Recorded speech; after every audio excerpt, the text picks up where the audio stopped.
আচ্ছা রূপক, বাংলার রাজনীতিতে এক বর্ণময় চরিত্রের নাম হচ্ছে দিলীপ ঘোষ।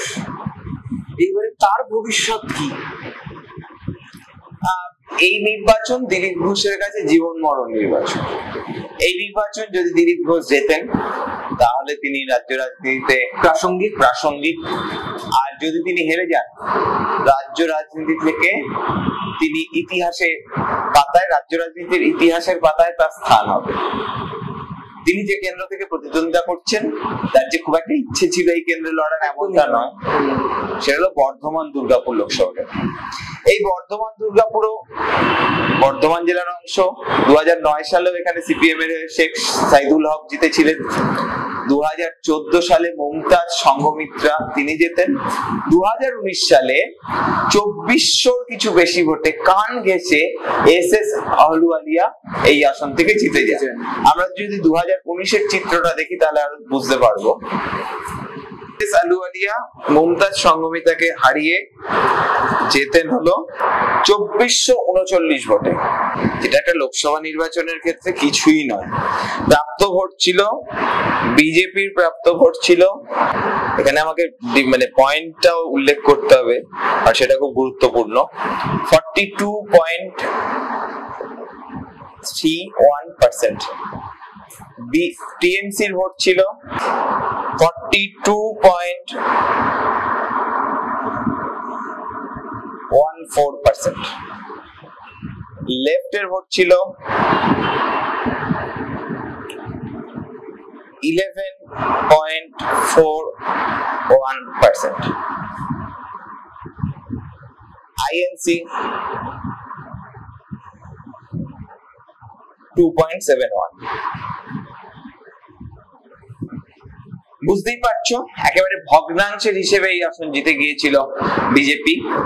এবার 2021-এর চিত্রটা যদি আমরা দেখি, 2021-এ এই আসনের রং পরিবর্তন হচ্ছে, বোঝাই যাচ্ছে। তৃণমূল 97,263 ভোটে এগিয়ে রয়েছে 7টা বিধানসভার হিসেব অনুযায়ী, এবং 7টা বিধানসভার মধ্যে বর্ধমান কোন বিধানসভাগুলো পড়ে?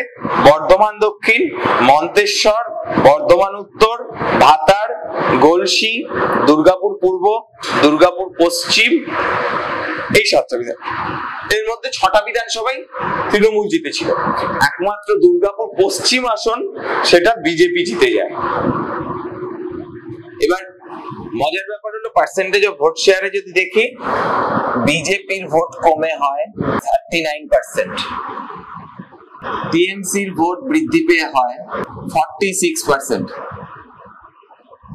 আর সংযুক্ত মোর্চা তাদের ভোট দাঁড়ায় 11%। এবার এখানে পঞ্চায়েত নির্বাচনে লেফট অনেকটা বেটার রেজাল্ট করেছে, এবং মজার ব্যাপার বিজেপির ভোট এখানে 3% কমেছে, সেটা তৃণমূলের দিকেই প্রায় গেছে। তৃণমূলের ভোট 4% বৃদ্ধি পেয়েছে। কিন্তু এবার এখানে ফ্যাক্টর হলো কে বহিরাগত কে স্থানীয়। তৃণমূল প্রার্থী করেছে বিশ্বকাপ আর ক্রিকেটার কীর্তি আজাদকে, বিজেপির দিলীপ ঘোষ। বাম কংগ্রেস জোটের পক্ষ থেকে সিপিএম এর প্রার্থী বর্ধমান অঞ্চলের কৃতি শিক্ষাবিদ, খুব পরিচিত শিক্ষাবিদ ডক্টর সুকৃতি ঘোষাল। ডক্টর ঘোষালও কিন্তু প্রবলভাবে প্রচার করছে। এবার এই আসনে লেফটের ভোট বৃদ্ধি পাচ্ছে কিনা সেটাই হলো বিষয়। লেফটের ভোট বাড়বে, কোন দিক থেকে বাড়বে? যেখান থেকে বাড়বে তাদের ডিসঅ্যাডভান্টেজ। এবং একই সঙ্গে আবার এটাও ঠিক, এই আসনে কীর্তি আজাদ, যিনি বাংলায় কথা বলতে পারেন না, মানুষকে কতটা কানেক্ট করতে পারছেন সেটা একটা বিরাট বড় ইস্যু। তার তুলনায় দিলীপ ঘোষ মেঠো রাজনীতি করা, বলিয়ে কইয়ে রাজনীতির মানুষ, এবং দিলীপ ঘোষের কাছে আমি প্রথমেই বললাম এটা জীবন মরণ নির্বাচন। প্রাসঙ্গিকতা হারাবেন কোথাও গিয়ে একটা, যদি ইলেকশন, ফলে ইলেকশনটা এখানে করে নিতে হবে। দিলীপ ঘোষ এখানে ইলেকশনটা করে নিতে পারবেন বলে আমার মনে হয়। কিন্তু শেষ বিচারে কি হবে, সুকৃতি ঘোষালের কৃতিত্ব সেই ক্ষেত্রে ফ্যাক্টর হবে। বামেদের ভোট বৃদ্ধি পাবে এটা নিয়ে খুব একটা সংশয় তৈরি হচ্ছে না, কোন অংশ থেকে সেই ভোট বাড়বে। 11% বিধানসভায় ছিল, লোকসভার ভোট যদি বাম কংগ্রেসের এক জায়গায় করা যায় তাহলে ওই 14% সেই ভোট বৃদ্ধি পেয়ে যদি 17-18% চলে যায় তাহলে এই আসনের কিন্তু অনেক হিসেব নিকেশ বদলে যেতে পারে। এই আসনে কি এবারও ন্যারো মার্জিন থাকবে যে জিতবে তার? না, ন্যারো মার্জিন হবে না, হিউজ ব্যবধান হবে একটা। হ্যাঁ, দুর্গাপুরের সাইডে বিজেপি লিড করবে, আবার ভাতার মন্তেশ্বরের মতো বিধানসভা কেন্দ্রগুলোতে তৃণমূল লিড করছে। বর্ধমান শহর এক্ষেত্রে খুব ফ্যাক্টর হবে, বর্ধমান দক্ষিণ,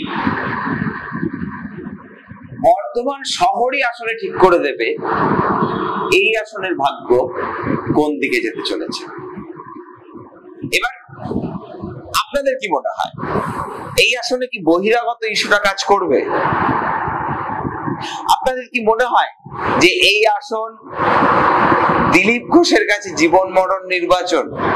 এই আসনের লড়াইটা জানান কমেন্ট বক্সে, আমরা অপেক্ষা করে আছি আপনাদের মতামতের জন্য। পশ্চিমবঙ্গের যে 42টা সিট রয়েছে প্রত্যেকটা সিট নিয়ে কিন্তু আমরা এরকম এপিসোড করছি, তো আপনার সিটটা যাতে আপনি মিস না করে যান তার জন্য কিন্তু এই চ্যানেলটাকে আপনাকে সাবস্ক্রাইব করতে হবে, এবং আপনার কি মতামত, কোনো কি পয়েন্টস থাকলে সেইগুলো কিন্তু কমেন্ট বক্সে লিখে আমাদের অবশ্যই জানান। আর আপনাদের এই গুরুত্বপূর্ণ মতামতের অপেক্ষায় কিন্তু আমরাও রইলাম।